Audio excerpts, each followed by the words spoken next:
Baru-baru ini beredar video memperlihatkan seorang wanita menyimpan uang namun dimakan oleh rayap.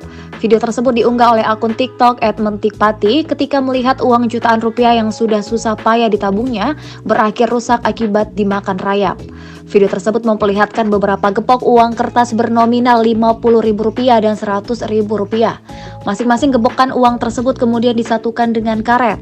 Memang tidak terungkap berapa banyak uang yang dikumpulkan olehnya, namun dari tebalnya masing-masing gepokan bisa diperkirakan ada puluhan juta rupiah yang berakhir compang-camping akibat dimakan rayap.